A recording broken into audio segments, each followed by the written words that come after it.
Okay. Welcome to the first episode of X-Men X-Travaganza. I'm Abby. I'm Rebecca. And we are sisters making an X-Men podcast. La, la, la, la, la. So, we are eventually going to have episodes that are focused on specific comics. We'll read the comics and then discuss them and go over everything. But we figured we would start with just kind of a random one. So Rebecca is going to give me an X-Men character, and then I'm just going to explain that character's lore to the best of my ability. I can't promise it will be perfect. I'm not going to promise that I'm right on all the lore stuff. I haven't read every single X-Men comic. No, she hasn't. And then Rebecca's just going to chime in whenever she's got a thought or wants to add anything. And we'll go by that. Sound good? Okay, you ready? What are we talking about today? I knew you were going to say that. My favorite character is Storm. Storm is so cool. Okay, so, obviously, preface this by saying I haven't read the giant-sized X-Men reboot, so... There's a lot of comics that she doesn't like. Me? No, I like giant-sized X-Men. I just haven't gotten around to reading it yet. I mean, like, some comics with, like, the art and stuff. Oh, the 90s comics. Yeah. I don't like 90s comic art. I think it's ugly. She wants to be an artist, and she does art. Okay, so, you don't have to introduce the... Whatever. Yes, I want to be an artist someday, and I think the 90s art style is... I am an artist. Anyways, I want to be a professional artist, and I think the 90s art style is... But, anyways, Storm. So, Storm first appears in giant-sized X-Men. I actually might have read that. I don't remember. Anyways, so she introduces this mutant who has the ability to control the weather. Which is her power.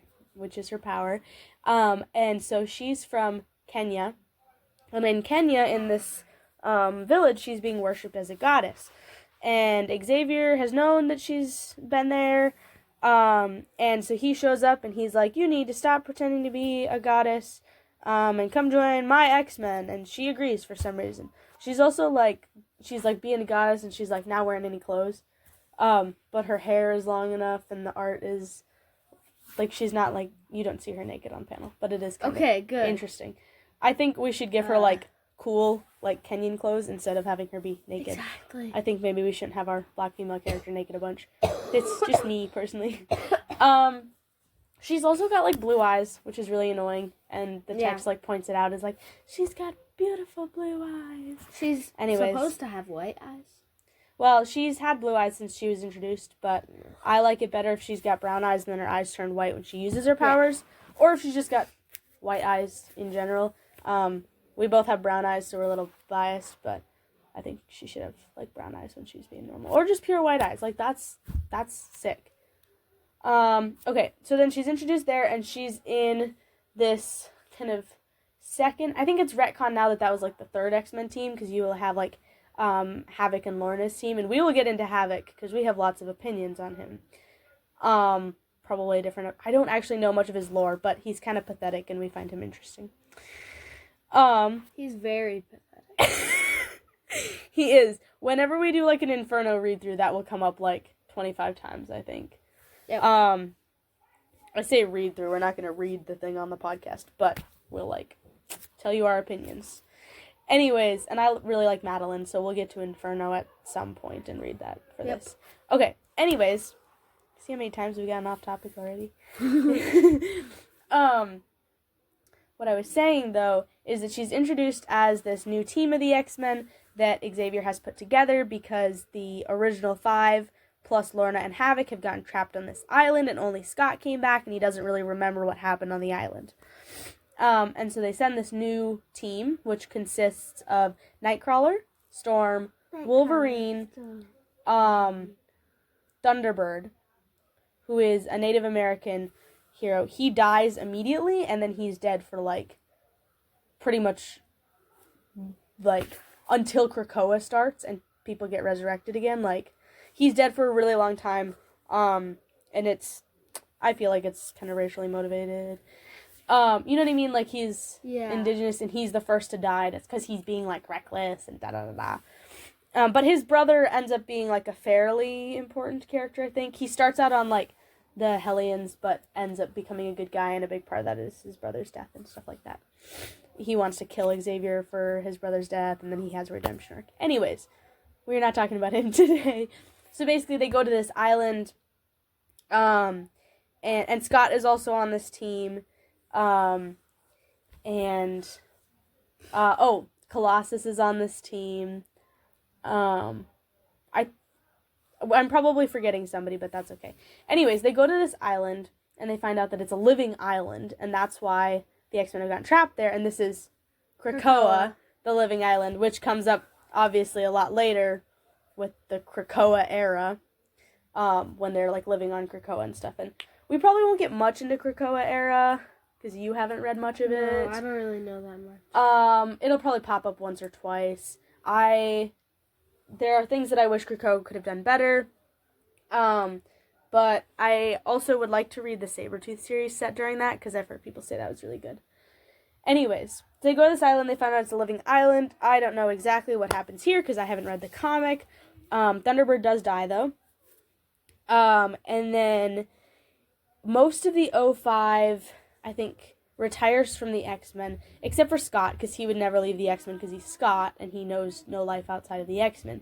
And then Jean, I think, also leaves. She goes to the city, but then she comes back as Phoenix, and that's a whole big deal. Or she comes back to the team.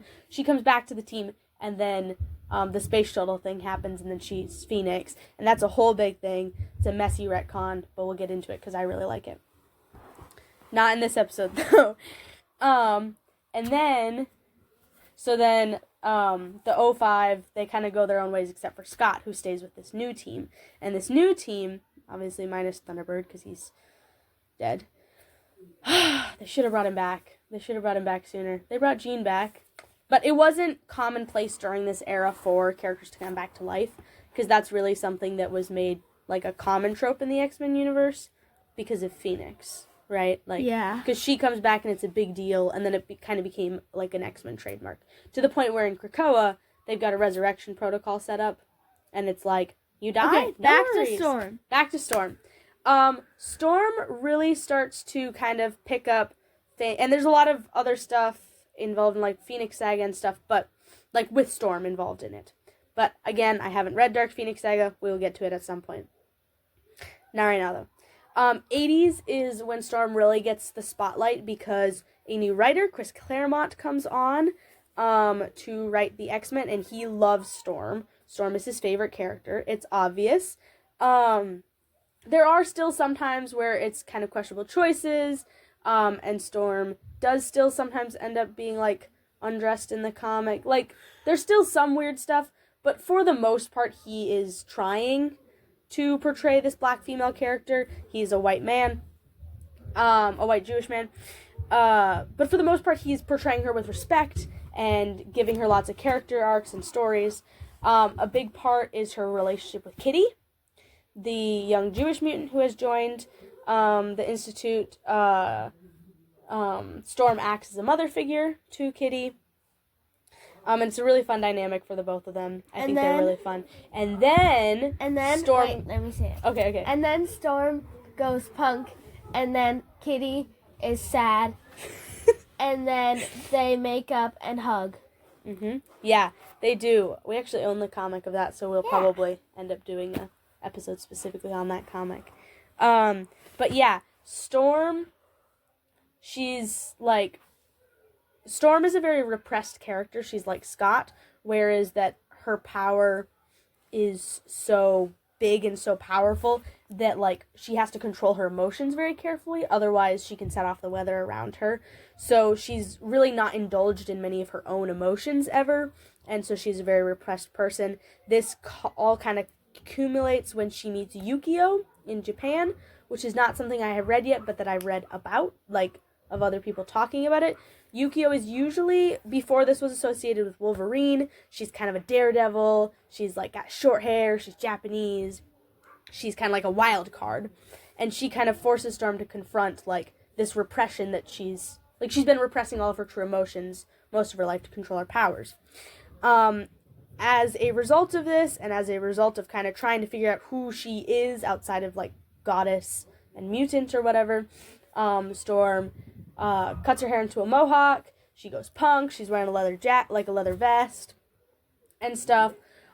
Kitty, who has kind of seen like Storm as like, obviously, like we said, her mother figure, and as this like kind of like feminine ideal, sort of, you know, like Storm dresses very femininely before she is punk.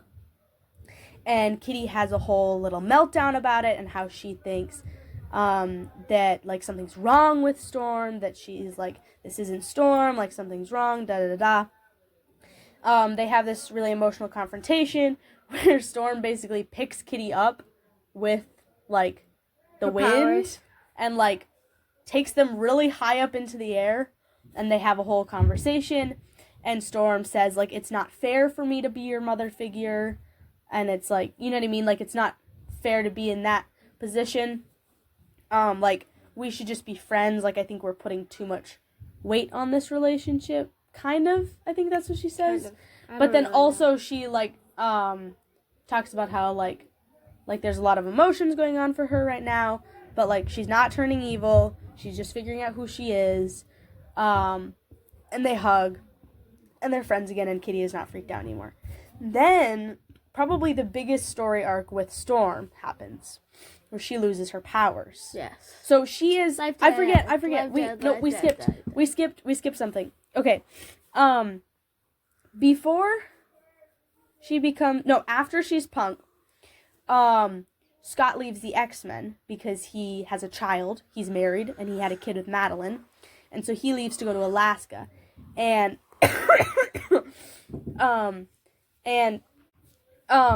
so Scott is leaving the X-Men because he's going to go live with his wife and child in Alaska, and he doesn't really want to give up being like the X-Men leader. So Storm, after talking with Madeline about this, challenges him to a fight in the Danger Room, and Storm wins. It's a very close match, and later retcons have established that the reason Storm wins is because Madeline used her telepathic powers from being a clone of Jean to slightly nudge it in Storm's favor. Scott and Storm are very evenly matched characters. This is something that was established in the 70s during Giant-Sized X-Men. But Storm wins this fight. So then she is leader of the X-Men, and Scott goes off, and there's a whole nother mess with that. But then we have Life Death happen, where the United States government has had a mutant inventor, Forge. I like Forge. And we are going to do a Life Death specific episode, so we're not going to get too much into this. Tomorrow or something. Like tomorrow or something. So we're not going to get too much into Life Death, because we're going to save our fun thoughts for that. But basically what happens is that the government has created a weapon that can take mutant powers. Forge is not aware that they intend to use this on mutants. He is out as a mutant, and is proud of it. We're going to talk about one of our favorite scenes in Life Death with Mystique. Yeah. In the episode, because it's really funny. In the Life Death episode. But he doesn't know that they're being made for mutants. They're being made for dire wraiths, which are these like weird alien creature things that can suck people's souls and then pretend to be them. It's weird. It never really comes up again outside of Life Death. No. But basically the point is that Forge does not know that the weapon is going to be used for mutants. Something happens with Rogue.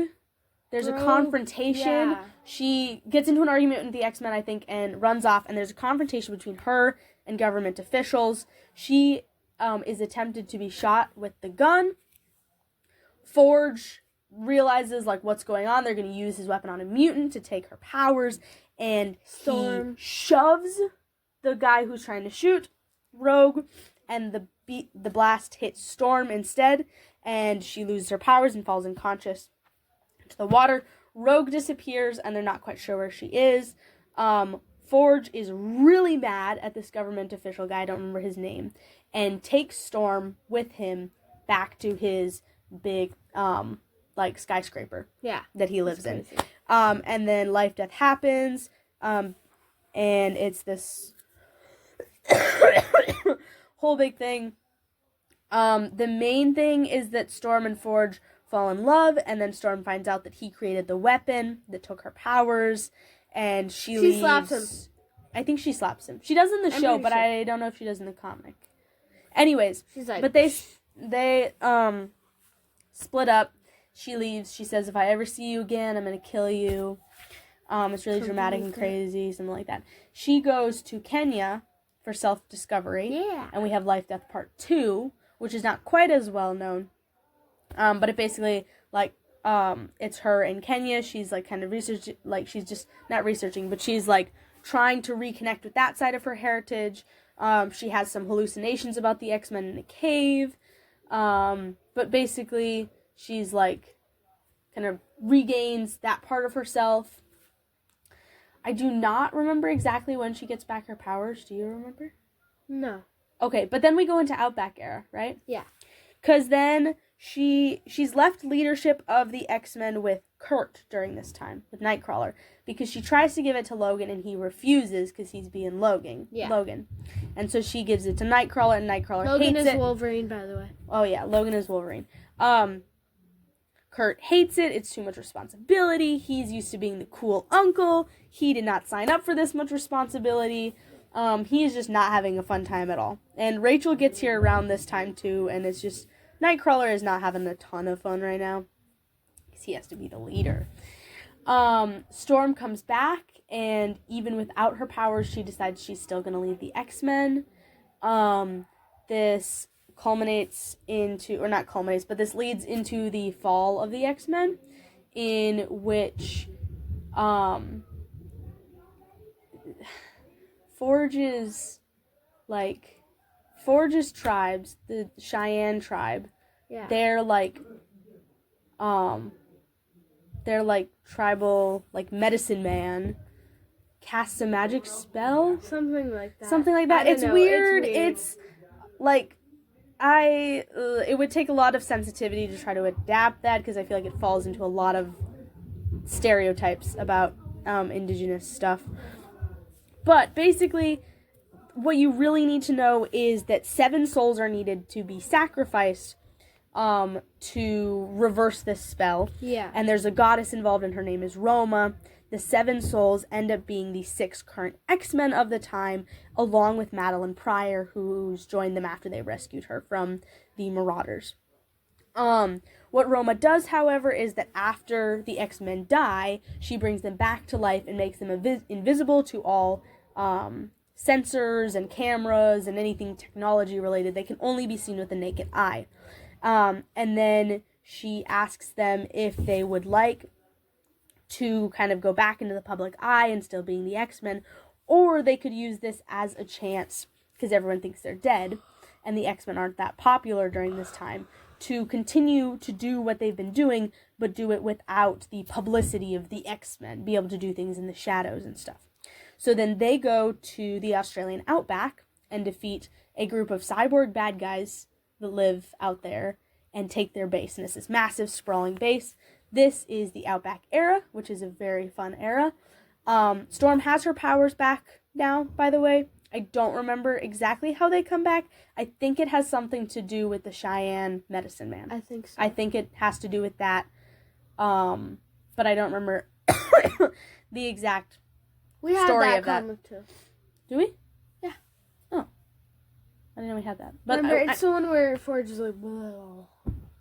Did she get her powers back in that one? All I remember about that one is that she has a really cute, like, yellow raincoat over top of her punk outfit, and it's really cool, and I like it.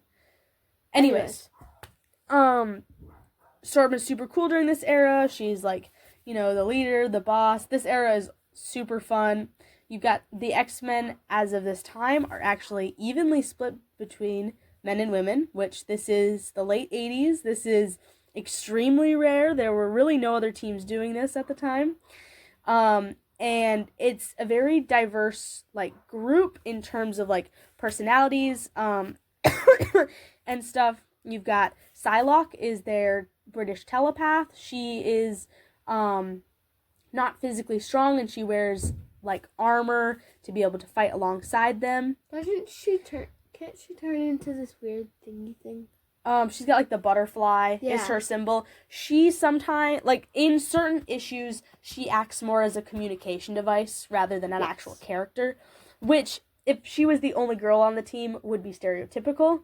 But she's also on the same team as Storm, who is, obviously, we're spending a long time talking about her. She's a really complex and nuanced character that has a very long history and isn't really, like, stereotypical. Yeah, necessarily. not at all. Not at all. You have Rogue, who is also not stereotypical. She's, like, ratty white trash teenager who is the secondary tank on this team. She's really stronger cool. than Colossus. I don't know which one of them is stronger. Anyways, and then you've also got Dazzler on here, who is a former pop star, or not pop star, former disco star. Forget, they've transitioned her story now to be a pop star, but she was disco. But she was introduced, like, when disco was ending. Anyways, Dazzler, former singer. She's still figuring out this whole X-Men thing. She's not quite sure what she's signed up for. No. She hasn't really gone through any, like, major things other than Fall of the X-Men. I think that was, like, one of her first times being on the X-Men, and she died. Yeah. And then was resurrected. So she's having a time of it. And then the guys are, Logan, Wolverine, Havoc, who wears, like, military outfits for fun. I know. You know that, like, weird, like, khaki outfit that he wears, like, the military cap? Yeah. I was like, who is this guy? And they were like, it's Havoc. And I was like, Yeah. what is this, my dude's fashion sense? And then you've also got Colossus, who is, like, his mutation is kind of glitching out a little bit, so he's kind of stuck in his metal form. So he's just walking around. Yeah, it is. For part of it. Booty shorts. Yeah, so he's just walking around, like, with metal skin, and all he's wearing is booty shorts, like, bare chest, tiny little booty shorts. Yeah. The smallest She little showed me booty a shorts. picture. It's so funny. We will get into Colossus at a later time. This is not about, Colossus, is about Storm. And then, also on the team, we have Longshot. And Longshot is just, like, if a golden retriever was a person, Literally. it would be Longshot. And he's just kind of along for the ride. I don't really know much about it. Well, he's, like, he's a Storm. mutant from Mojo World, and it's complicated, but he's really funny. He's, like, super innocent.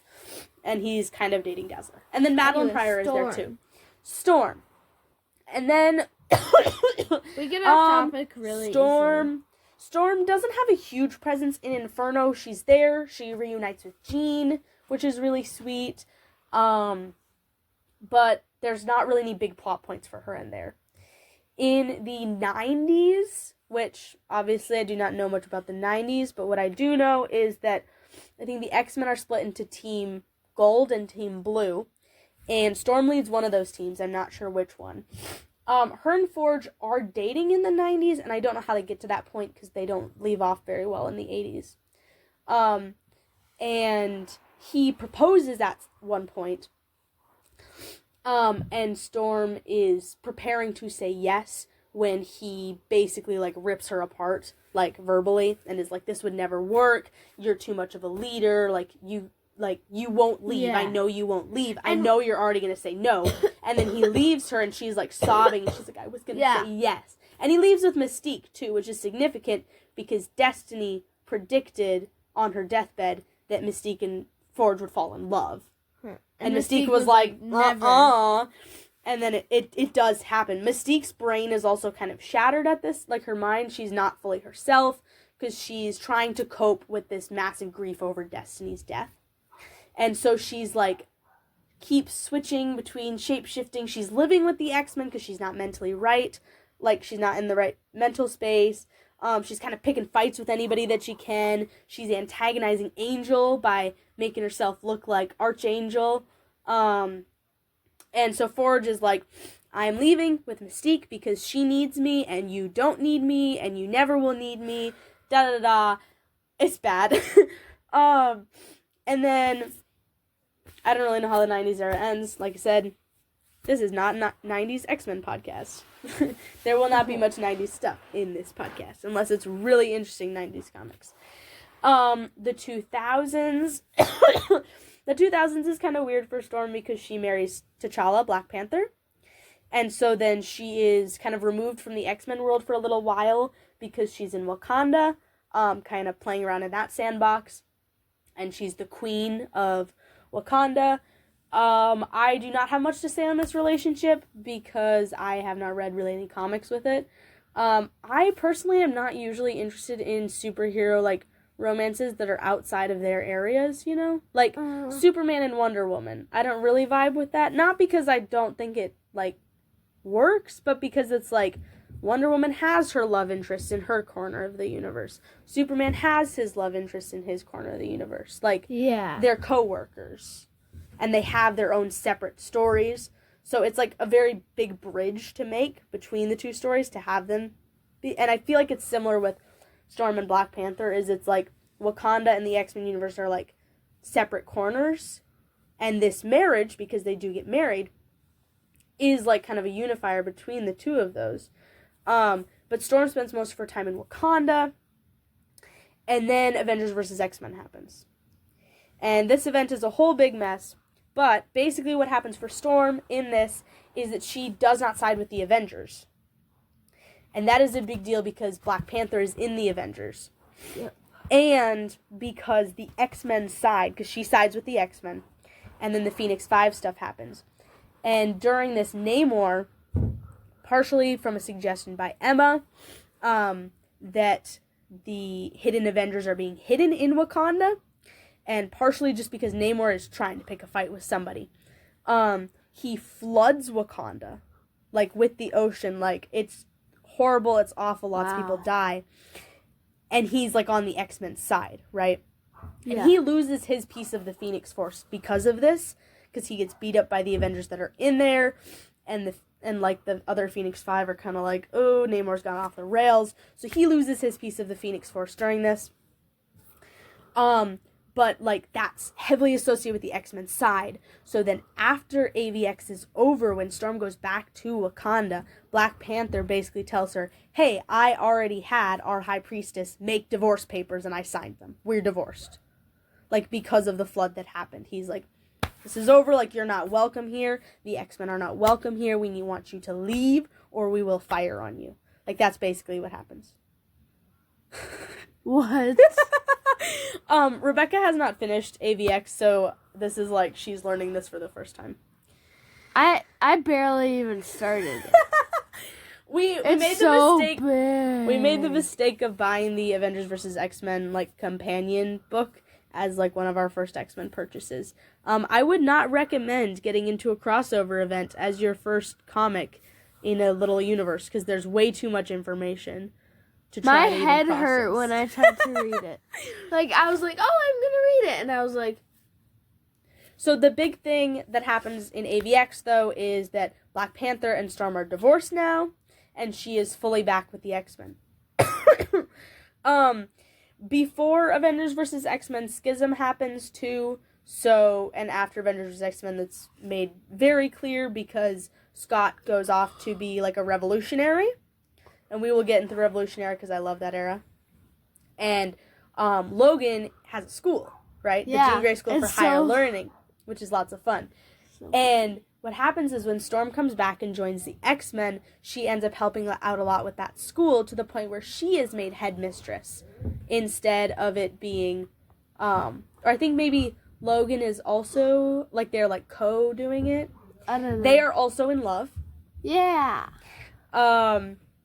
They are dating, and he helps her with his claws, like, cut her hair back into a mohawk. So she's got her mohawk.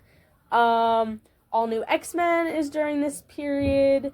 Storm does not interact super a lot with that. There's a comic set during this period that I really liked, which is, like, Amazing X-Men or something. Basically, Nightcrawler dies during, like, earlier on before AVX and stuff. And this comic is about how he kind of comes back to life and stuff.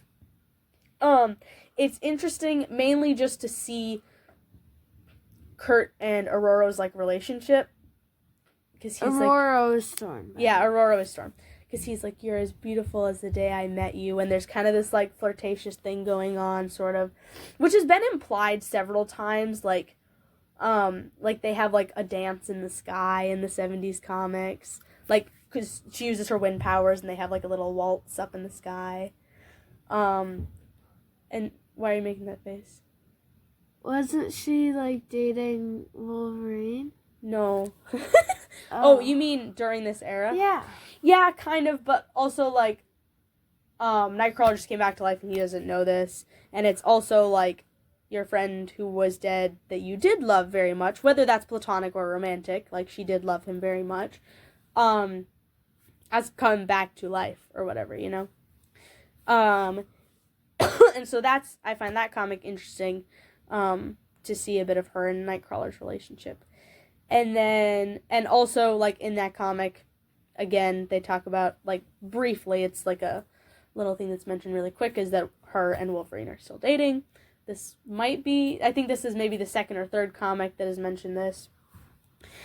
And then in the, then we go to Krakoa, right? Krakoa is a big mess. Krakoa. So on Krakoa, Storm, I don't know what she's doing originally, but she ends up going to Mars, because basically what the mutants do during their first Hellfire Gala is they terraform Mars so that it's livable.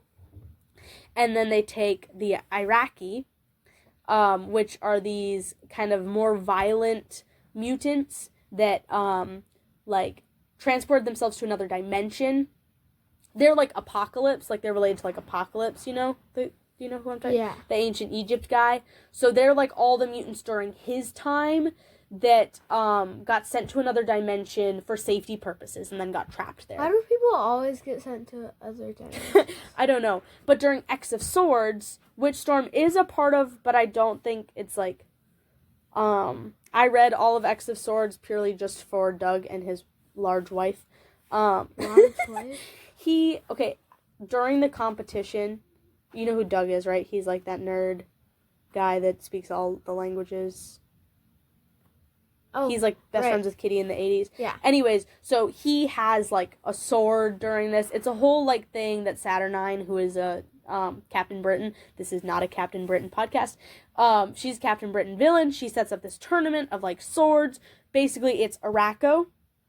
What's Araco? Araco is the like ancient Egypt mutants that were banished to another dimension. It's Araco versus like Krakoa, like the Krakoa mutants and stuff. And Araco, their leader, is currently being possessed by this like golden mask. It's like evil corrupts you, and so they're like slowly like making their way through all these connected dimensions to theirs and like eradicating everybody in them and just taking them over. And the leader of Araco is actually Apocalypse's wife, Genesis. So it's this whole big deal. But basically, one of the competitions between Araco and Krakoa is a marriage. And it's the marriage of Doug and Bay. And so basically, like they get married. Doug gets married? He does. And his wife is so cool. She's like a warrior. And she beats people up. And Doug cannot understand her. Because her power is like a sonic boom that she can like make with her voice. But because like part of her mutant gift is that like her voice still wants to be understood, even though she can't talk without like eradicating everybody. So like part of her mutant gift too is that people can understand the emotions, and like their brain or whatever like translates her emotions and stuff into speech, so people understand her.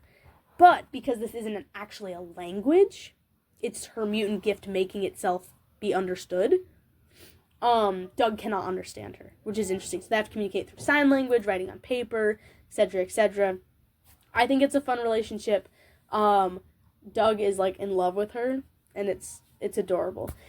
Anyways, X of Swords happens. So and then Araco ends up joining Krakoa, but there's obviously not enough room for all of them. Yeah. So after Mars is terraformed, Araco moves to Mars, and that's kind of their like playground. Because Mars is terraformed, which means it's a livable planet. And so all of the Iraqi mutants, they end up going to Mars, where they can still preserve their culture, which is a little more like barbaric and like warlike, because of the wars that they've had to survive and stuff. Storm? Storm gets sent to Mars. Obviously, I'm haven't read X-Men Red, I don't totally know all this, but she ends up being sent as like the voice of Soul. She is the Krakoa representative, I think, on Mars. And she ends up, that's when we get Punk Storm again, but with a curly fox mohawk this time. This is Dodderman's design. We love Dodderman. We love Dodderman's designs and art so much. And then she is the voice of Soul, which is like, Soul is like the, I don't remember. She's the regent of Soul. Anyway, so she's like got this big position. She speaks for Arakko on the Quiet Council. She's kick butt. She's awesome. She is on Mars when the Krakoa massacre happens during the Hellfire Gala. This is really recent, so we're almost actually all caught up with Storm lore. So she's on Mars when that happens. She instantly just like, as soon as she hears it happens, she is flying through space using her weather powers to make herself a bubble of air. The mutants on Earth are fighting Nimrod, who is actually the bad guy behind all of this. Nimrod, we meet him briefly in the 80s, I think in that like omnibus that we read. He is a mutant-killing robot that can adapt himself and make himself better and better and better and better. He's really hard to defeat. One of my favorite things about the end of the Krakoa era is, so throughout this whole time, like Scott he's been like, because he was captured during the massacre, and he is being like tried for his crimes or whatever, but it's like, it's a bad trial. They're not going to let him win this. So he refuses to say anything. And he's having reoccurring dreams that Jean is going to save him before his execution. Really heavy-handed. He's like, my wife is going to come save me, da-da-da-da-da. And he says this multiple times to the bad guys. And so there's this really big fight scene. They're fighting Nimrod, because, like, all these X-Men plans have kind of come together. Like, they're attacking them in the space. They're attacking them in, like, Nimrod in, like, 4 different places. They are losing. There's a scene where, like, there's, like, 4 different Nimrods. I've told you about this. Yes. But let me finish it. There's, like, 4 different Nimrods, and they're all, like, simultaneously speaking. And they're in different parts of the like world and stuff, and the X-Men are losing, and he has Scott by the throat, and he has several other mutants, like the different versions of him have like different mutants caught, and he's like holding Scott, and he's like about to like crush his head like a watermelon, and he's like, any last words or whatever, and Scott's like, she won't let you kill me. And Nimrod is like, oh, are you blithering on about your dead wife again, how she's gonna come save you? And he's like, no. And then Nimrod just gets smited with this lightning bolt. And he's like, meet Storm. And she just obliterates him. And it's her. And then Magneto and Lorna are at a different location with a different Nimrod, ripping that Nimrod apart and using electromagnetic pulses. They're ripping this guy apart. He's dead. And one of like the last things that like Nimrod thinks, because we're kind of getting his thought bubbles, is that at the start of the comic, he's like, in every simulation that Nimrod runs, Scott Summers is always the last mutant left standing. He's like the Omega mutant or whatever. Which is weird because Scott is not actually an Omega level mutant. Omega level means that your power is limitless. I don't think he is. Anyways. Wait, but Scott has a limit to his power? Well, like, I don't know exactly how it works. Anyways, Storm is an Omega level mutant. Yeah. There is no limit to her powers. Theoretically, obviously, she can't just, like, do whatever she wants. But, like, with training and stuff, like, she could infinitely progress. Yeah. Basically, Nimrod kind of in his last moments is like, oh, all those simulations I ran, like, I picked the wrong mutant. Like, it's Storm. Storm was the threat and not Scott this whole time. And, like, one of the last things is, like, Nimrod got the closest to, like, humanity he would ever get because he ran all these simulations and still was wrong. Like, he's wrong, and that makes him human, almost. Like, he gets a taste of humanity because he's so wrong, you know, and it causes his death. And Storm kills him, and then Storm moves back to Earth. I don't exactly know the circumstances around this, but, and then she is currently, has her own series that has just started a few weeks ago. Really? I have not read it yet. We will be reading that and talking about it on here, probably as it comes out. It is written by a Nigerian writer, a black Nigerian writer, and Lucas Wernick is doing the artwork. His curly-haired Storm is fantastic. His artwork is really good. I don't think it's really like a comparable thing, but Lucas Wernick is really good at giving his characters really pretty curly hair and keeping their skin tones and everything like the right colors. Like I've seen the concept art for this book and seen some panels. She's got dark skin. She's got white curly hair. She looks epic. She's going to have like 4 or 5 costumes throughout the course of the run. And she is also... I'm not sure if she is currently also a part of the Avengers. Storm is? Yes, she is. The Why? slogan for the... She's so much better than me. I think Sam Wilson asked her to join. Like, Captain America Sam Wilson. Which is valid. Like, Sam Wilson is cool. Rebecca's making a not that cool face. She's better than him.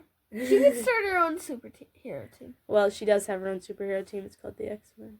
But currently there's 2 X-Men teams, and Scott is leading one and Rogue is leading the other. And Rogue's is a little more of like didn't quite start out as a team, but we found children in the woods. So I guess we're a team now. And also Wolverine is dying for the umpteenth time. What? He's being like ripped apart by like a creepy woods mutant lady that I guess Xavier had a romantic past with.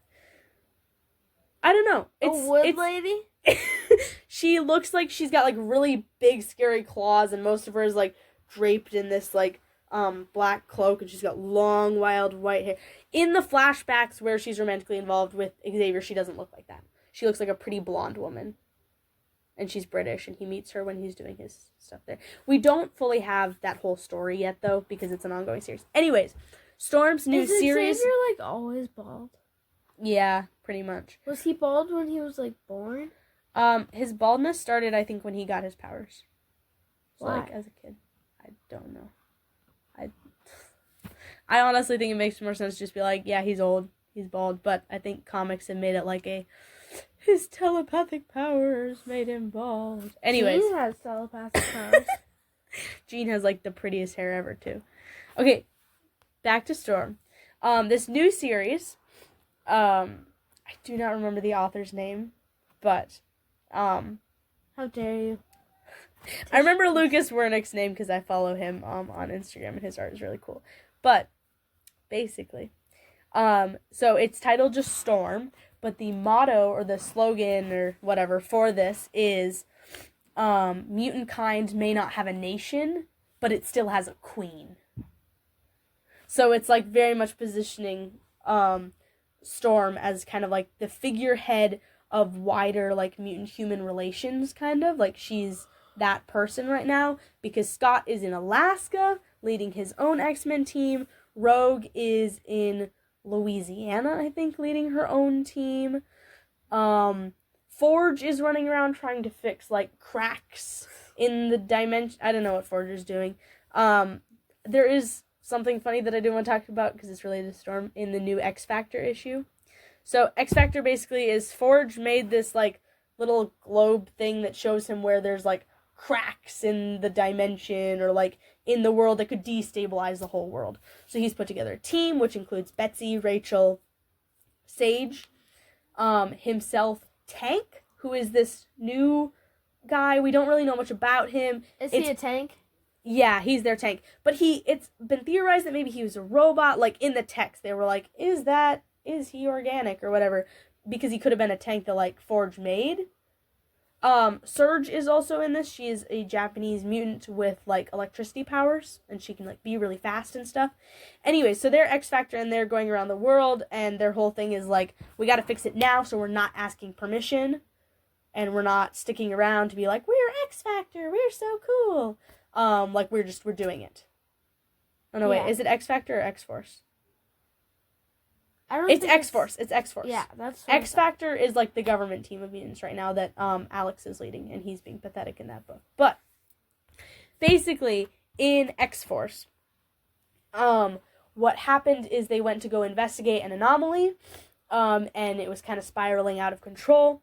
They are in Vietnam, I think, and they were investigating this thing. Anyways, basically, at the end of the comic, they're all kind of like, whoa, what's going on? We just got beat up by this bad guy, and then he kind of combined with another bad guy, and they're trying to fight, like, he combined with, like, a smaller version of himself, and now he's bigger. They're trying to fight him, and then these new people show up, and they're like, stop, intruders, da-da-da-da, and they're like, by order of the Avengers. But it's not our Avengers.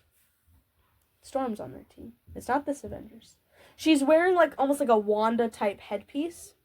She's got, like, some red on her suit. There's also, like, a Thor-adjacent character on the team there, but he's black. There is a Captain America who's got a weird symbol instead of a star. It's not like a Star of David. It's like if you took, like, it's, like, kind of like a squarish star. If you can kind of, like, it's a square, and then it's like if you took, like, a diamond, and then you put it over a square, and it's, like, that outline. Oh, so it's, like, that kind of symbol, and then, like, a Black Panther adjacent character who is white, not based on, like, skin tone or race, but, like, his costume is white. We can't actually see his skin. Anyways, and it's the Storm character, who is not this universe's Storm, obviously. They've probably been transported to an alternate dimension. Is probably what happened, like, without them realizing it. But she's the one that says, like, halt, by order of the Avengers. And Forge is like, Aurora? And this man, he's still in love with her after all these years. Like, he never stopped being in love with her. And he's just like, Aurora? And the next issue is not out yet. So we don't get to see kind of that response. When does it come out? Oh, it's going to be a few weeks, I think. There's like new X-Men comics coming out, like, about every Wednesday right now, but it's not like every series gets a new issue every Wednesday. It's, like, kind of every other, I think. So I would have to check. And that catches us up for Storm lore. How are you feeling? Is that a lot of information? Wow. I think I already forgot everything. Was there any specific parts of kind of Storm lore that you wanted to point out or play around with? Or, I mean, play around with by, like, talking about it and stuff.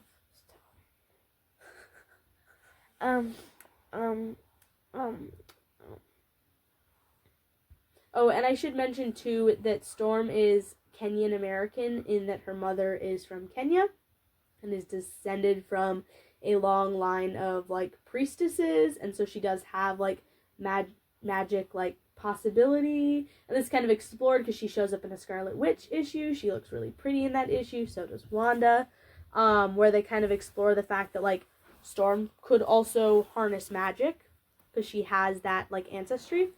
And then her father is a African-American man from New York, I believe. Do not quote me on that, but I believe he's from New York. And they die in a plane crash. Claremont and his plane crashes. Lorna's parents die in a plane crash. Alex and Scott's parents die in a plane crash. Although I don't know if that was Claremont or if that was Stanley. Because it could have been from the early X-Men stuff. And then Aurora's too. And Aurora ends up on the streets in Egypt for a while, because that's around where this happens, in Cairo, in the capital city, and she is a thief there.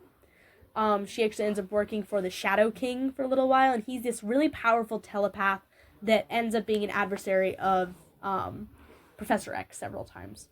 And basically, kind of the retcon is that Xavier, like, felt the Shadow King's presence, went to Cairo to face him, ended up killing him in a telepathic battle, and kind of, like, gets Storm out of that situation, maybe takes her back to Kenya, but doesn't really, like, doesn't take her with him to the States, and then she is revered as a goddess when her immune powers. So that is an important part, too, and that's something that comes up every once in a while, is that Storm is a thief, so she can pick your pockets.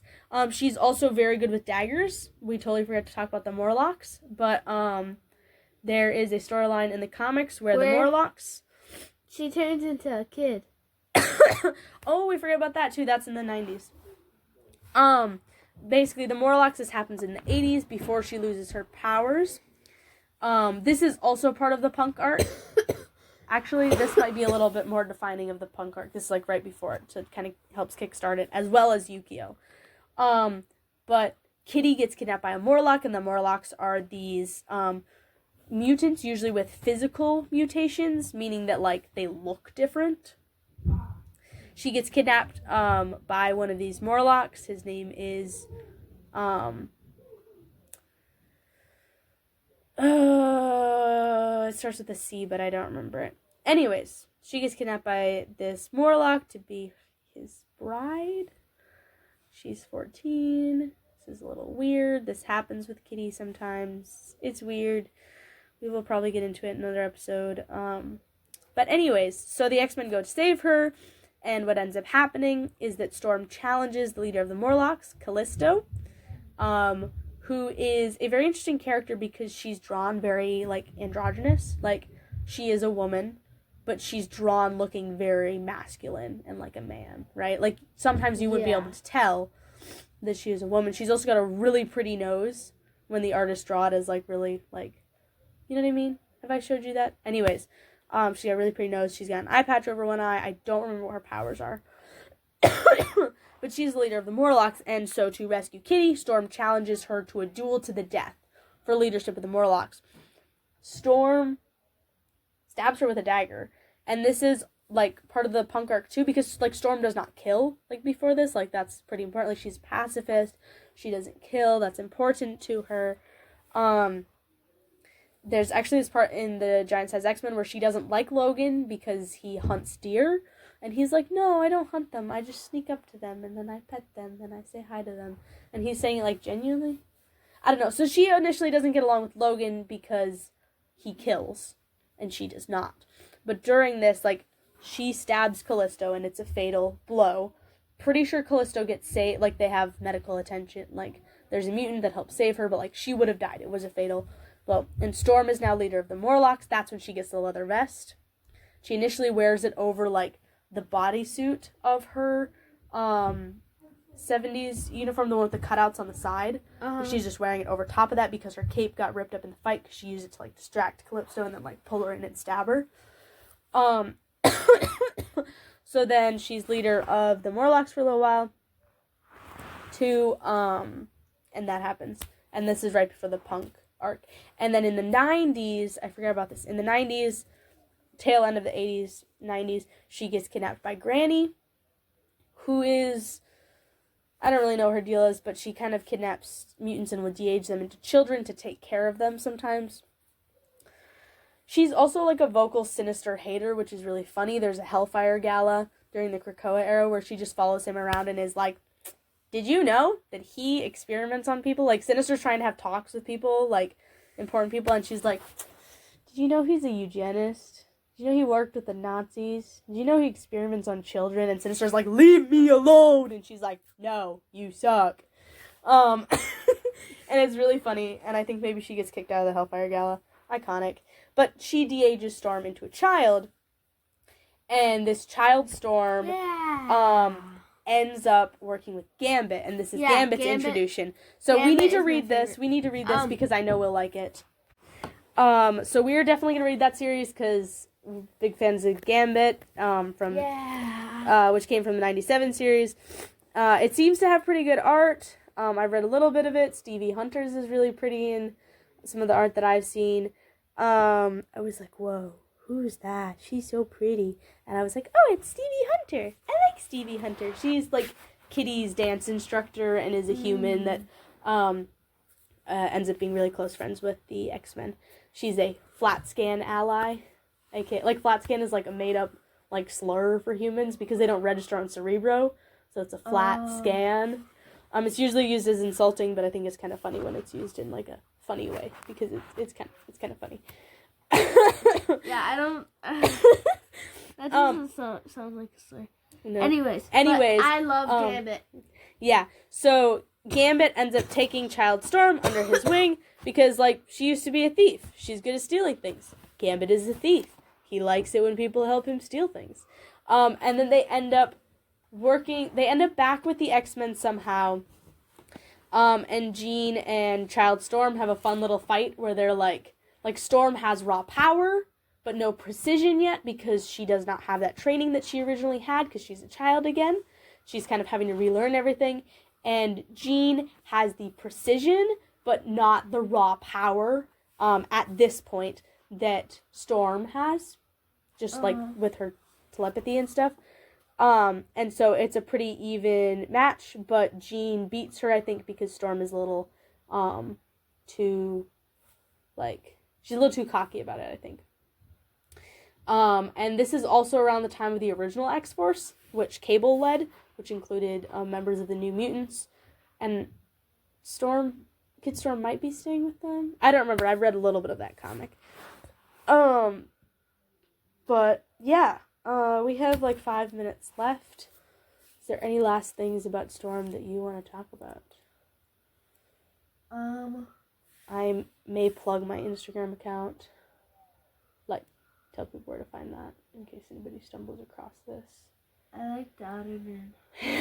Yeah, definitely go check out Russell Dodderman's comic art and his redesigns. He's actually got an art book that's going to be coming out here in October. We pre-ordered it. We're excited for that to come in. His work with Storm is fantastic. His redesign of Wanda is iconic, giving her back tan skin, or I say giving her back, but the comic industry is a really bad case of whitewashing Wanda, so it's kind of giving her the melanin that she deserves, you know, Romani Queen. And overall has just been really respectful with characters of color, and he has really cool designs. His art is fabulous and does not, like, he draws women pretty accurately. Yeah. He's not weird about it like some people I can name. David Nakayama. Anyways. Lucas Wernick is also absolutely incredible. Please go check out the new Storm series. Buy it if you're able so that we can get more of it. We will have to look into maybe purchasing some of it because I know that we'll enjoy the art and it's about Storm, so why wouldn't you enjoy the story? Exactly. So we should look into seeing if there's a way to... Yep, I see that it says 57. We're going to see if that stays open. I'm going to plug my Instagram really quick. My Instagram is Aahan26, and that's AAY_HAN26. This podcast does not have an Instagram account right now. I don't know if it will, but it'll be up on Spotify. Hopefully, new episodes fairly commonly. Yeah, any last things that you want to say? We're not going to have, every week. Cause no, we're not going to make that promise because we both got school and we're busy. But whenever we have free time, we've been wanting to do this for a couple of days now and we keep being busy. Yep. Any last things about Storm or about the X-Men or this podcast that you would like to add before we finish our first episode? You talked a lot and you made me tired. We probably shouldn't have done this. It's almost midnight. Yeah. We probably should have done this at an earlier time. But. Yeah, it's literally 2 minutes until midnight. Okay.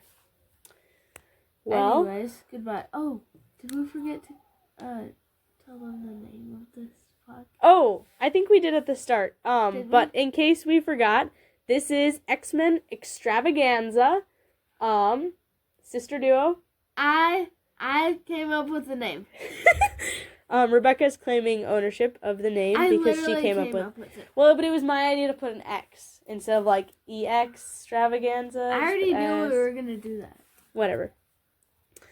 Anyways, this has been X-Men Extravaganza episode 1. About Storm. We're gonna try to record the next episode about Life Death. So we'll be reading that comic and then just going over our favorite parts of it and what we like. I think most episodes will probably be around an hour. We will try to record them earlier next time, so Rebecca isn't as tired. We get some more unhinged thoughts, such as, can Wolverine do mitosis? Which we probably won't be going over in this podcast, but is a discussion that we had one night. Yeah. We talk a lot at night. We do. That's actually what inspired this podcast, was we were talking that night and we were like, we would be so good at a podcast.